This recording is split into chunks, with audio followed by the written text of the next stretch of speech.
O programa de hoje traz o convidado Guilherme Davoli, psicólogo, psiquiatra, tudo que existe na face. Psiquiatra não, só psicólogo. Psicólogo dos bons em Ribeirão Preto. Deixa eu só apresentar primeiro aqui o meu companheiro durante a semana inteira, o Edu Soares.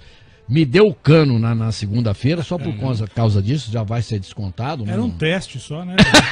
Pra ver se ia se dar bem.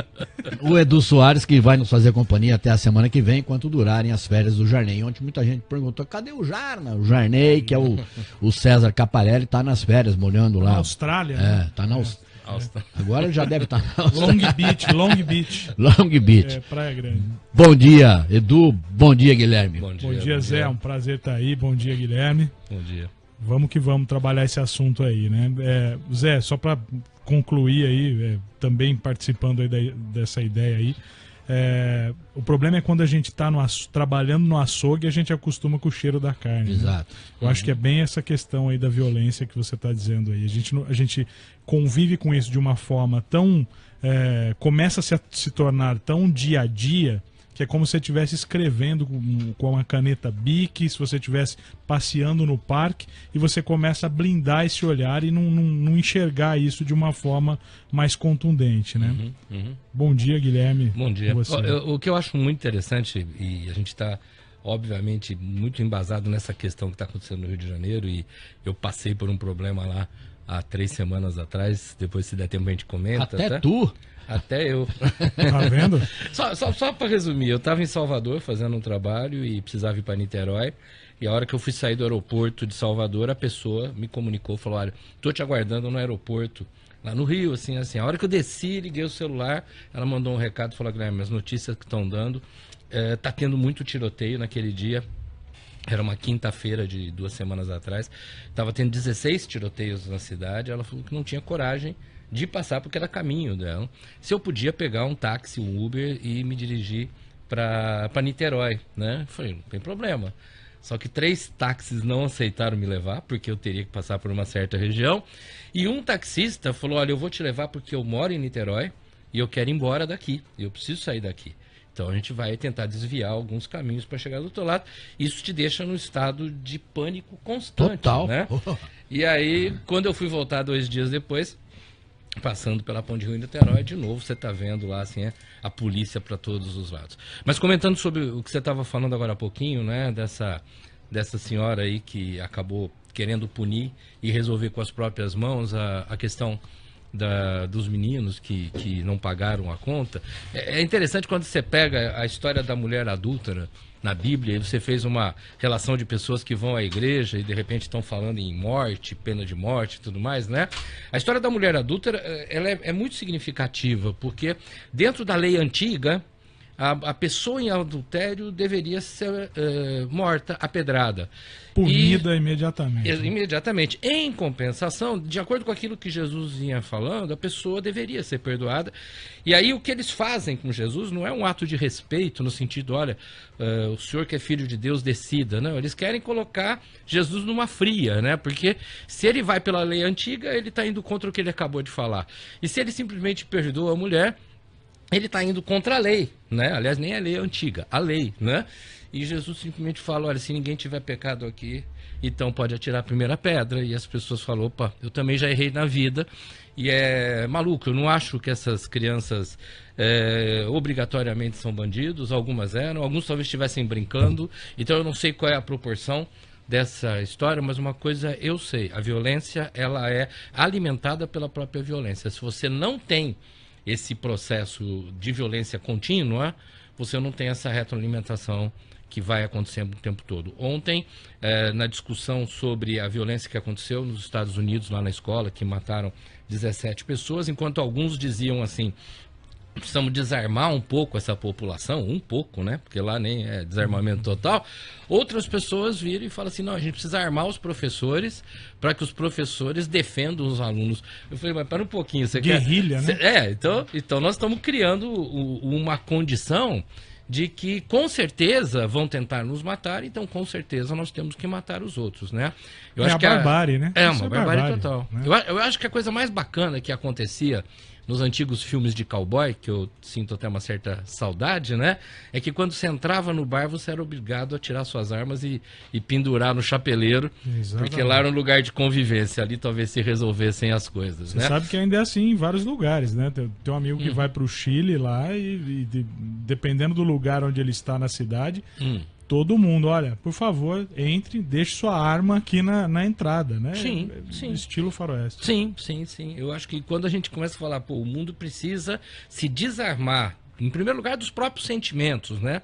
Porque as armas, elas vêm na complementação dessa mão que está com ódio. Está enraizado em algum lugar, né? Isso. Eu não tenho dúvida que pequenas brigas de trânsito, se você tiver com uma arma dentro do carro, isso vai poder acontecer, né? Guilherme, eu acho que o que acaba segurando, né, Zé, Guilherme, eu acho que acaba segurando um pouco essa questão da violência, ainda são os instrumentos que malemar temos na sociedade, que é uma certa organização, é a polícia, é o Estado, de alguma maneira ainda segura isso. Se você levar para um ambiente, sei lá, apocalíptico, onde você tira o restinho de Estado que a gente tem, você tira o resto das organizações sociais que existe, vira essa terra sem lei, o faroeste mesmo. Exato, né? exato. Como psicólogo, a gente nota nitidamente, né, que muitas pessoas que nos procuram são pessoas que, por não terem explodido contra esse mundo agressivo, assédio no trabalho, roubos, todas essas coisas que vão acontecendo, elas vão implodindo, elas vão se arrebentando por dentro. E a questão está bem aí. Eu não tenho nem que explodir contra o mundo e nem implodir, me culpar de todas as coisas. Eu preciso aprender a resolver problemas. E, infelizmente, a gente não está aprendendo a resolver problemas. A televisão, ela não tem programas que ensinam as pessoas a dialogar. As escolas, infelizmente, não trabalham os seus alunos. Existe um pequeno esboço agora de começar a trabalhar as crianças pequenas para que elas aprendam a dialogar. Porque se as pessoas aprendem a dialogar, elas naturalmente elas começam a ter mais facilidade de solucionar o problema antes que ele chegue nesse ápice. E aí você pega todo o ódio das informações que recebe e quer descarregar em alguém ou em você mesmo. Deixa eu falar duas coisas aqui. Primeiro de tudo, contribui um país corrupto, né, onde a corrupção parece endêmica, não parece não, é endêmica no país. Contribui para esse tipo de violência aqui embaixo, na base piramidal da sociedade?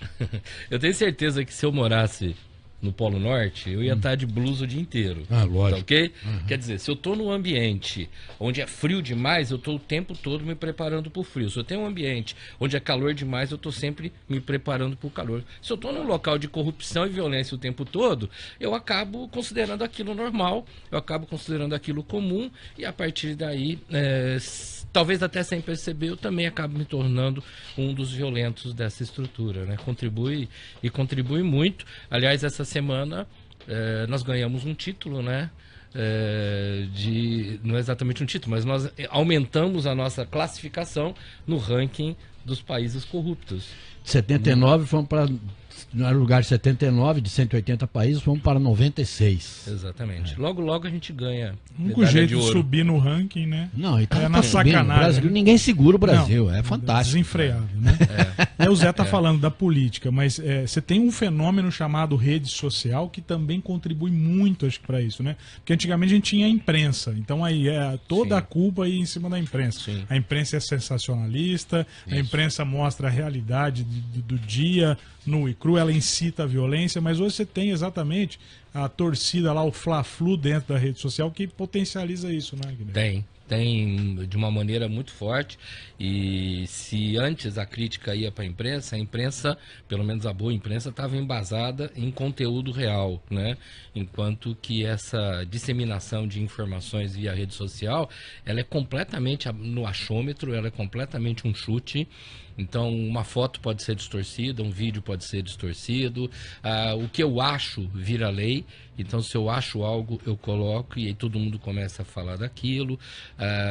Acho extremamente perigoso, né, o uso que se faz de lives, né? O cara lá, a qualquer momento, ele não gostou de algo, ele coloca e aquilo passa a ser uma verdade. Inclusive para pessoas que não presenciaram aquilo, né? Se mais tarde ele voltar e falar, não é bem assim, não, mas já foi, a informação já foi. Então, é bem interessante observar que hoje todos estamos tendo a possibilidade de contribuir para a degradação da esperança, né? porque é pouquíssima gente que entra para trazer uma notícia muito boa. E os que trazem, infelizmente, eles trazem dessa forma mais... como é que eu chamaria assim? Frágil possível, né? Uma imagenzinha bonitinha de bom dia para alguém. Uma linha fina só, um detalhezinho bonitinho. Superficial. Agora, na hora que nós vamos falar de coisas ruins, aquilo desce. E as pessoas partem muito da ideia, não, a realidade ela é cruel. Quando na realidade ela não é nem cruel nem boazinha. A realidade é a forma como você vai vivendo, interpretando e, dentro do possível, solucionando problemas. Quando nós escolhemos governantes, nós estamos depositando esperanças, né, naquela pessoa. Sim, Quando sim, nós escolhemos o vereador, escolhemos o deputado, o senador, o governador, o presidente, etc. e tal. Quando eles não cumprem aquilo que nos prometeram, não cumprem o ideário, né, que apresentaram para serem eleitos, ganhar a tua confiança, Sim, sim. Isso é uma agressão, Total. não é? Totalmente. Agora, esse tipo de agressão que acaba virando descaso para com a opinião pública, não ajuda a fomentar esse tipo de violência urbana? É complicado dizer isso, mas parece assim, tá jogando a culpa sempre em cima dos políticos. Mas é uma agressão que a forma como eles agem, como atuam, o descaramento. Já visto, a gente estava comentando ali, o caso da ministra, que foi nomeada, nunca empossada, né? Sim. E que depois aparece com gogo boys e cheio Tá lá numa lancha, no iate, né? dizendo, Debochando, mas né? quem são esses trabalhadores? Que pensa essa gente? Sim, sim, não. E há ainda uma possibilidade dela estar envolvida com tráfico de droga, uma Exato. história lá de 3, 4 anos atrás. Eu acho que a questão é a seguinte, eu não posso falar que os políticos são os grandes bandidos, mas sem dúvida nenhuma eles têm muito mais obrigação. Aquela história de a mulher de César tem que ser mais honesta, né, do que as outras, porque ela está aparecendo, ela está lá. Então isso é muito claro. Quer dizer, existe gente fazendo coisa errada, existe corrupção em coisas pequenininhas do dia a dia, existe um clima ruim, não só no Brasil, em muitos lugares do mundo, tá? Mas quando você se coloca numa posição de destaque, você é o professor daquela classe, né? Então, se eu sou aluno, eu posso falar besteira no meu Facebook. Se eu for professor, pera um pouquinho, eu influencio uma classe inteira ou uma escola inteira. Eu não posso sair falando besteira no Facebook. Lógico.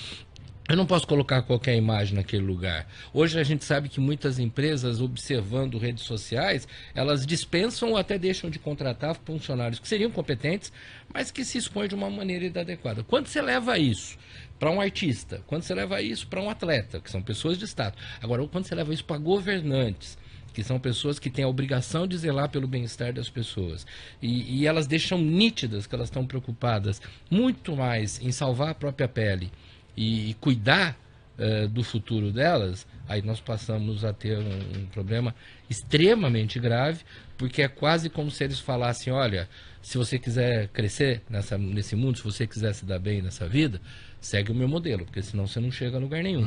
Então, isso passa a ser pesado. Agora, resolver isso é um problema, né? Recentemente uma pessoa falava, e é comum, né? Não tem em quem votar esse ano para presidente. Eu falei, olha, escolher um presidente é difícil, mas eu não estou nem preocupado tanto com isso. O problema é que tem que trocar um presidente, mais 80 e poucos senadores, mais 500 e poucos deputados. Quero ver se conseguir trocar tudo isso. Que o cardápio não ajuda, né? Exatamente. Então, a oferta é muito vagabunda. Exato. E há um dado, restaurante né? de quinta. Eu preciso de gente honesta, existem muitos, aliás, um monte de gente honesta, lógico, mas dúvida. que além de ser honesta, que tenha conhecimento do que vai tratar naquele local. Não adianta eu ser o cara super honesto que a hora que chegar lá vou ser engolido pelos outros, porque eu não sei. Eu vou ler um texto e eu me perco nele. Eu não entendo sobre economia mundial, eu não entendo sobre os riscos que existem, eu não entendo sobre a questão da justiça. Então não adianta só ser honesto. É honestidade, conhecimento, estudo, e é por isso que eu acredito sinceramente que se a gente quer, em algum momento, ter uma melhora da qualidade de vida do país, da cidade, eu preciso começar a preparar as crianças pequenas em busca do conhecimento, do relacionamento e da ética. Se eu começar a trabalhar as crianças em cima de conhecimento, relacionamento e ética, esses aí poderão ser bons empresários, poderão ser bons funcionários, quem sabe bons políticos. Mas vai demorar para chegar lá. Vai se demorar porque nós ainda estamos trabalhando no caminho inverso. Nós estamos derrubando a ética, nós estamos diminuindo as relações. Nunca se teve tanta tecnologia para facilitar os relacionamentos e nunca se relacionou tão mal quanto nos tempos atuais. Então nós temos tudo para conversar e não conversamos. Eu queria saber se a gente chegou no fundo do poço. Esse poço, né? Esse fundo do poço tem um alçapão que vai mais para baixo. Para baixo ainda. Vou lembrar. Aliás, só dizendo aqui, o ouvinte que quiser participar, Carlão, 3968 7008, 3968 7009. Pode mandar sua participação. Aproveitar e mandar um abraço para Soraya Calegari, que está aqui no Facebook, mandando bom dia. Zé. E pelo Facebook, 991896772, 991896772. Esse é o WhatsApp. WhatsApp. Esse é o WhatsApp. Facebook é a página da TV Tarde. É isso aí. O homem da O tecnologia. telefone tá na tela aí, o telefone tá na tela. Ah, vou te contar nada. Eu vou te falar. Nada como trabalhar com o Murilo. Nada lá, como gente profissional. Profissional, já Murilo na Banes. tela ali, pronto. Tá à disposição de quem quiser. Eu tô te falando se nós chegamos ao fundo do poço ou se chegamos ao limite ou não. Se você pegar o país mais bélico do planeta, é os Estados Unidos. Sim. Tá? E agora, recentemente, teve um caso que você pega, que se tornou tão banal a violência, que a CIA, né? A CIA e o FBI foram acionados, o cara mandou um recado: eu quero me transformar no maior atirador de escola do planeta, coisa e tal. Leram a notícia, acharam engraçadinha, coisa e tal, não foram atrás, o cara matou 17 na escola. Exatamente. Isso aconteceu há menos de uma semana, foi quinta, sexta-feira passada. Confere? Exatamente. O primeiro passo do Trump, do Donald Trump, foi dizer o seguinte: não, vamos ver se pode vender para todo mundo, se a gente não pode pedir um exame de consciência, um exame da pessoa. Doença mental. Babá. Ontem ele voltou atrás e o que ele sugeriu? Vamos armar os professores. Nos armar. Sim. Quer dizer, não tem violência maior do que essa. Alguém que é feito, que é formado, que é torneado pro ensino, pro aprendizado, que vai lá dar aula para você, vai te ensinar que o A mais o B mais o C forma o ABC. Alguém que vai lá te ensinar questões de geografia, matemática, ciências e etc. Tem que aprender a lidar com armas para poder trabalhar. Programado a ferramenta. É isso mesmo A que eu ferramenta ouvi, do professor é essencialmente a palavra. Isso, é. Se você traduzir.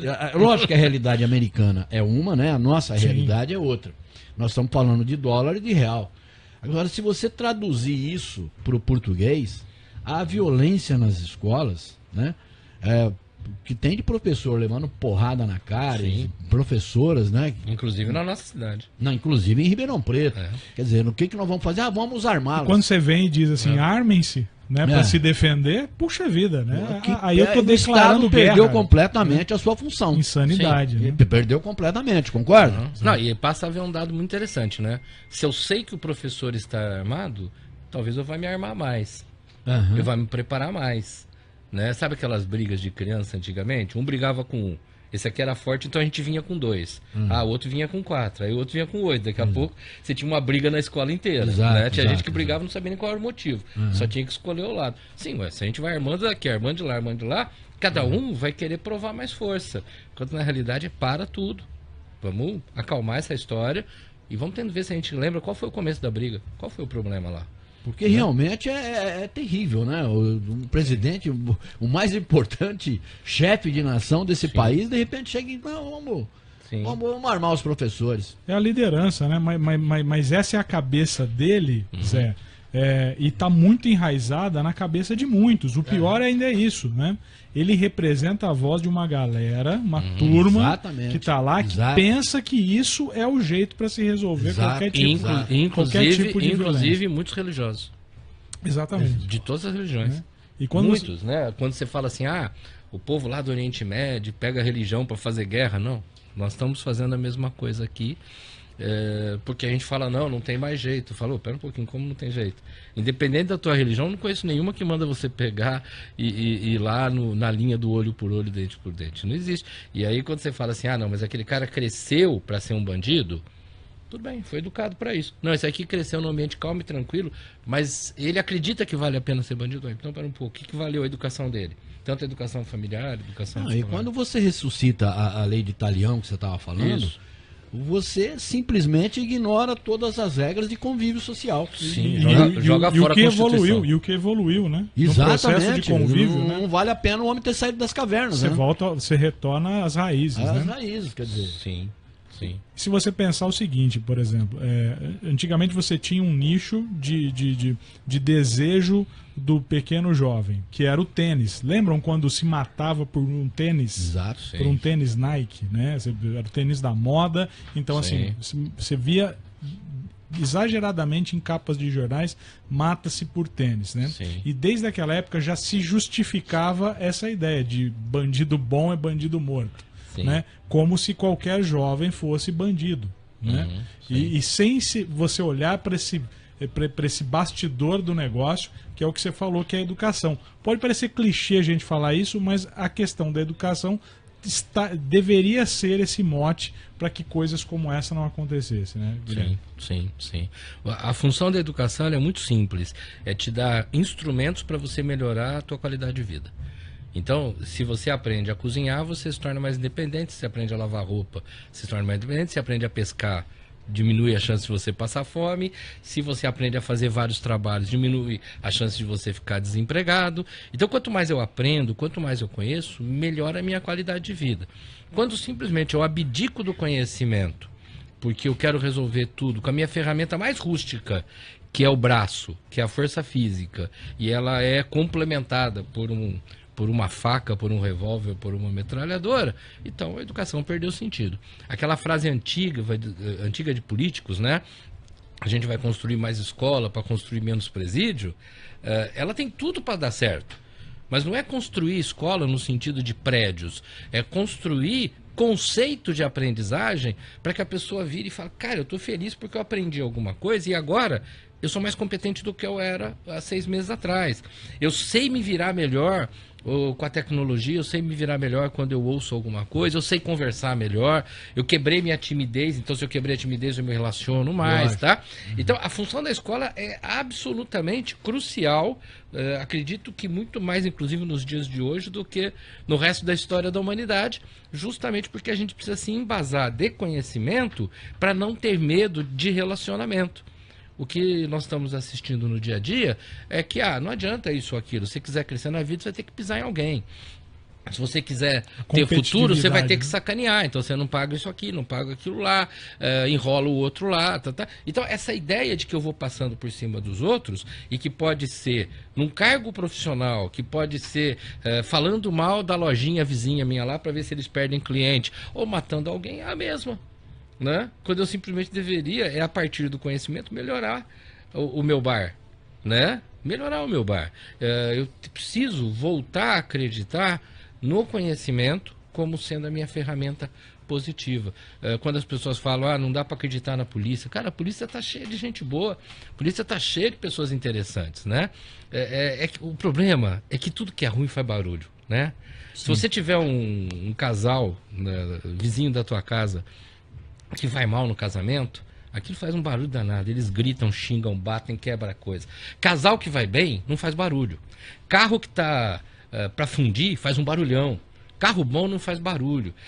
Pessoas boas são silenciosas. Pessoas ruins são muito barulhentas. Então a gente ouve barulho, vê barulho, por exemplo, na rede social. A gente fala, tá todo mundo pensando assim. Não. Os que estão em paz não estão nem escrevendo, eles estão em paz. Eles o silêncio dos bons, né? O silêncio dos bons, que é colocado pelo Martin Luther King, né? Que é o que incomoda. Né? Exatamente, o silêncio dos bons. Então nós precisamos nos envolver com pessoas boas. E você vai observar que a pessoa que a gente chama de boa, ela tem um conhecimento que ela utiliza no dia a dia. Independente de ser o doutor fulano de tal, ou até de ser alguém que é analfabeto, mas que tem um conhecimento ali do mundo dele. Ele está muito mais preocupado em organizar a vida dele e até ajudar os outros, se for o caso, do que ficar criticando alguém que está lá do outro lado ou ficar fugindo de todo mundo. O conhecimento vai ser a chave disso. E não adianta a gente falar em megas escolas, nós precisamos de bons relacionamentos dentro de escolas. Eu cheguei a ter oportunidade no interior do Tocantins de passar por uma escola que os alunos tinham aula debaixo da árvore, porque o telhado da escola estava tão destruído que o sol batia lá dentro, né? Então não dava para ficar dentro da sala de aula só batendo. Então a molecada ficava debaixo de uma árvore e o professor dando aula, e o silêncio das crianças, o nível de atenção das crianças, o respeito pelo que estava acontecendo. Aquilo era uma grande escola, o relacionamento fluía muito bem ali. E pelo que o pessoal falou, nós estamos aqui numa educação à moda antiga, né? A gente estuda e terminou de estudar, cada um vai trabalhar e cada um ajuda o pai, ajuda a mãe. É tão simples esse processo, né? A gente criou tanta regra para defender o ser humano que hoje ele é frágil demais e não admite que nada dê errado na vida. Então ele vai lá e agride o outro. Ou, a exemplo do caso que você citou no início do programa, não, eu preciso mostrar para aquele moleque que ele é um bandido.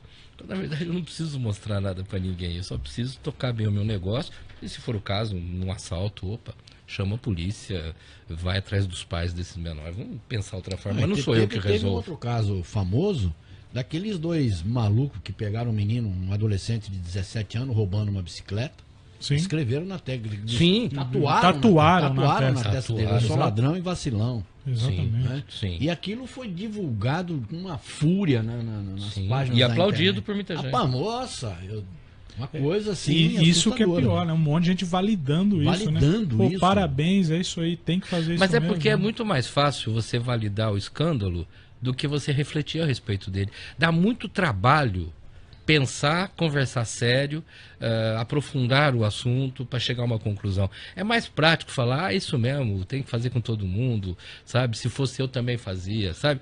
Então, é muito simples eu ir do lado que a coisa está errada, porque aí eu não tenho que pensar. Desculpa a expressão, eu vomito e acabou, né? Quando eu olho uma cena e falo, mas o que é isso? Aí eu tenho que pensar, conversar com outros, refletir, buscar a minha história, talvez eu vá entender aquilo lá melhor. E é difícil quando você coloca tudo nas mesmas regras, né? Então você olhar uma sociedade que pessoas que estão à margem da sociedade ou fora dela, né? Sim. Como você está dizendo esse exemplo do Tocantins de uma escola, os caras estão lá, não tem teto na escola, Sim. não tem nada, né? Sim. Você pega no Rio de Janeiro, você vai lá no cara da favela que virou traficante e tudo mais. Não estou falando do grande traficante, o cara que ganha muito dinheiro com isso, mas o cara que está lá na lida todo dia, Sim. aquele cara não tem um emprego. Se ele for quiser trabalhar, o que o governo oferece para ele? 400, 500 reais por mês, com desconto, ele trabalhando a Sim. pé, sem vale transporte e tudo mais. Sim. Esse é o que a sociedade oferece para ele. Aí você vai lá, tem um universo paralelo onde o cara ganha 2.500 por semana para ser um avião, para ser qualquer Sim. para andar com um fuzil, o que dá status para ele, né, Guilherme? Que o cara se sente empoderado. Quer dizer, como é que o governo olha para ele? É um qualquer, né, dentro da sociedade. Não, mas o traficante olha para ele como o quê? Como um empoderado. Eu te dou um fuzil na mão, eu te chamo pelo nome, né? Sim. Então, que sociedades que estamos vivendo? Né? Sim. São sociedades diferentes, e isso eu não posso chamar de sociedade. Como é que eu quero que um cara desse obedeça as minhas regras? Né? Teve uma cena esses últimos dias em Fortaleza que passou pela TV muito interessante, que foi o cara descendo do carro correndo, indo até a caminhonete para matar alguém, e o outro filmando por celular. E aí ele volta, ele mostra a cara dele, que ele como assassino se mostra, e joga na rede social, porque dá um tremendo status você assumir que você é o grande bandido que foi lá e matou alguém. Sim. Esse cara ele foi levado a não ter medo, porque mesmo que ele venha a ser preso, mesmo que ele passe alguns anos na cadeia, ele vai ser respeitado até dentro da cadeia. E é melhor ser respeitado dentro da cadeia do que ser um dos comuns, né? Que tem que sustentar a família, trabalhar todo dia, tomar banho, buscar ser honesto, cuidar dos filhos e tudo mais. Então, a dor da punição, ela é muito pequena diante do status. Eu não estou dizendo que tem que punir mais. O que eu preciso é diminuir esse status de eu falei, eu xinguei, eu gritei, então eu sou superior. Só que, infelizmente, isso vem crescendo, crescendo, crescendo. Antigamente, às vezes, a gente ouvia alguém falar, olha, comigo é assim e pronto. Né? E hoje a gente ouve quase todo mundo tentando dizer a mesma coisa. Era exceção, virou regra. É a história da idade, inclusive, né? Da discussão da maioridade ali, né? Da maioridade penal, né? Então, assim, não, esse cara posso responsabilizá-lo, tem 16, 15 anos aí, já mata muito mais que... Mas, assim, você trabalha com uma estatística sem entender um contexto social, né? Sim. Você não inclui esse contexto social na discussão, né? Sim. Como é que eu digo que eu vou julgar esse garoto da mesma forma que eu estou julgando alguém que de repente teve uma condição diferenciada ou que está dentro de uma sociedade, né? E esse cara que está fora, né? Então, Sim. A maior falta de parâmetro você encontra nas recentes e mais creditadas pesquisas eleitorais do momento. Se você pegar, você tem o Lula, que é alinhado, tecnicamente, teoricamente, seria alinhado com a esquerda, apesar de condenado em vias de ser preso, disparado aí na preferência popular, e em segundo lugar vem alguém da extrema direita, que é o Bolsonaro. Sim. são dois extremos, né? São extremos absurdos. Muito dividido. Muito. Aliás, isso já ficou bem dividido na última eleição, inclusive, né? Aham. Que você tinha dois extremos, né? Exato. De preferência. Você não tinha uma porcentagem muito grande para um lado nem para o outro. Estava muito bem dividido. Sim. E quando você divide uma população em dois extremos, você criou uma guerra, né? Você criou uma divide o guerra. país. não tem Você como. pôs um morro aqui, cada exército de um lado, a hora que eles se encontrarem, eles vão guerrear. E um dos campos de batalha é a rede social, né? E os outros, a própria rua, o dia a dia. Nós vivemos um problema mundialmente complexo, né? Nós não podemos falar, o Brasil é isso, só o Brasil, não. A gente está vendo o que está acontecendo em um monte de outros países lá fora, né? Existem grandes conflitos mundiais. A gente está vivendo hoje, até porque a informação está chegando o tempo todo, né? A gente está vivendo tragédias mundiais e o diálogo não aparece. Daí você vai ver quais são os países que se vive bem, né? Aí você pega aqueles que ninguém tem notícia, né? Você lembra a última notícia que você recebeu da Suécia? Não. Né?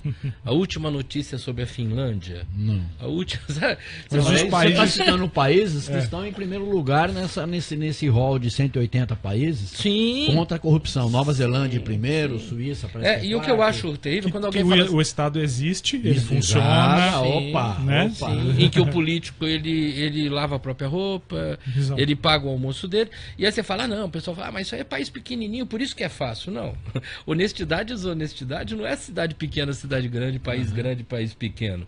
É cultura, né? Então, lógico que tem gente ruim nesses lugares, lógico que tem gente que faz coisas erradas, mas a proporção é completamente diferente, e eu acho que é nisso que a gente tem que ater. Eu não quero que meu país vire uma Suécia.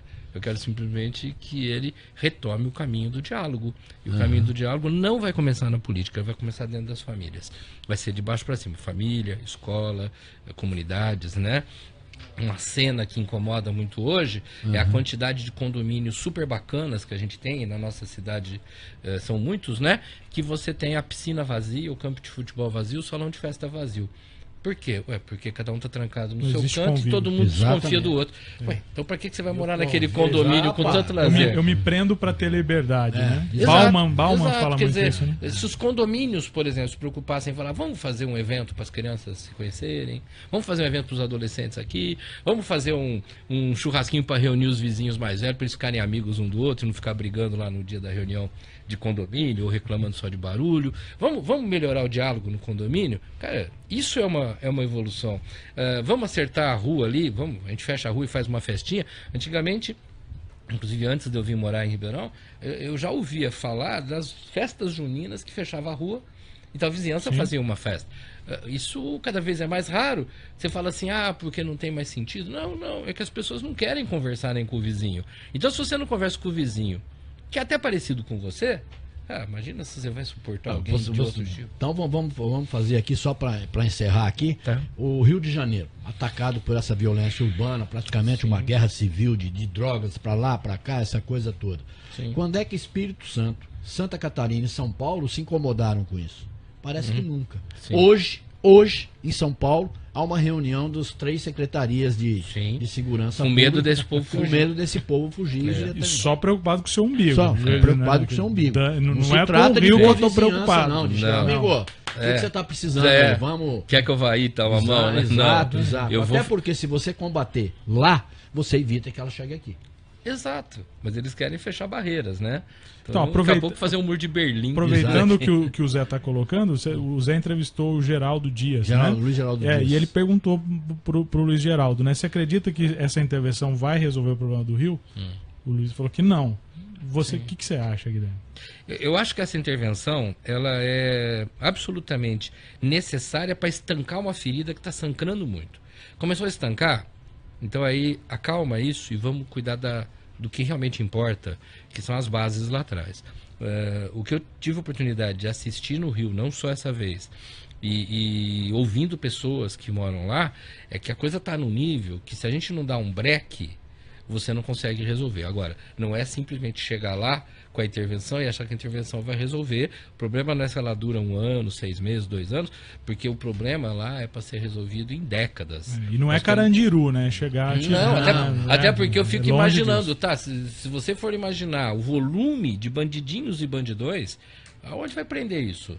Você vai começar a ter que lotar navio e colocar no meio do mar, né? Quer dizer, é alucinante. Então, o que eu sinto é assim, eu não acho que a solução seja a intervenção, mas, minha opinião muito pessoal, nesse momento precisa brecar um processo, tá? Se a gente não brecar, não vai ter diálogo. Então, primeiro a gente vai, desculpa a brincadeira, mas é primeiro Pinochet, depois Piaget, né? Quer dizer, eu preciso brecar para ter diálogo. Se só brecar, vai ser dar um tempinho, passar, tirar a tampa e voltar tudo, talvez até pior, talvez muito mais violento até, porque o ódio vai tomar conta disso. E só para encerrar, dentro desse assunto, manchete de hoje do Globo, Rio de Janeiro, superlotadas, prisões do país têm déficit de quase 280 mil vagas. Não tem como você fazer cumprir todos os mandados de prisão. Impossível. Não existe. Dos que já estão dos que já existem. Dos que já existem. Se você for cumprir tudo o que manda, tá danado. A gente vai começar a mandar todo mundo de bem pra cadeia e deixar aqui fora o resto. Vai ser mais ou menos assim. Mas o que está acontecendo em muitos condomínios, eu moro num condomínio de chácaras, né? Quando eu comprei o meu terreno, as pessoas tinham alambrados e beleza, você passava pelas chácaras e via as casas. Hoje as chácaras estão levantando portões grandes, muro grande, cerca elétrica, então quem está na prisão? Porque eu parto da ideia que o cara que vai para uma chácara, ele quer ter contato com as coisas, né? Não, ele está se trancando dentro daquele espaço dele. Pô, então o prisioneiro passou a ser ele. Sem dúvida. Tá bom? Guilherme Davoli, psicólogo, grande leitor da alma humana, grande leitor da sociedade brasileira. Eu te agradeço. Mas é verdade mesmo. Isso eu considero você um leitor absurdamente competente da situação brasileira, da sociedade brasileira. Sem dúvida nenhuma. Gosto das suas reflexões e fico com elas e acompanho e assino embaixo. Que bom. Eu agradeço muito, fico sempre à disposição. Eu acho que a gente tem que estar pensando todo. O meu trabalho em si, né, que é lá no consultório, atendendo pessoas na clínica ou fazendo palestras para falar sobre relacionamento humano, ele só existe se você estiver se alimentando do que está acontecendo no mundo, né? Então a gente tem que estar o tempo todo se alimentando. O segredo é você se alimentar da informação, e isso eu deixo de dica. Alimente-se da informação, vá atrás da informação, mas não seja escravo da informação, no sentido de você chegar ao ponto de estar morrendo de medo do que está acontecendo no Rio de Janeiro e esquecer de cuidar da tua casa, da tua família, da tua vizinhança. A grande mudança ela vai começar, aliás, só pode começar dentro de cada pequena instituição para grande. Esperar que alguém mágico surja, ou na justiça, ou na política, onde for, e simplesmente resolva os problemas, isso nunca aconteceu na história da humanidade. Não aconteceu. O que acontece é a comunidade mudando de baixo para cima. Ok. Guilherme, grande abraço, até a próxima.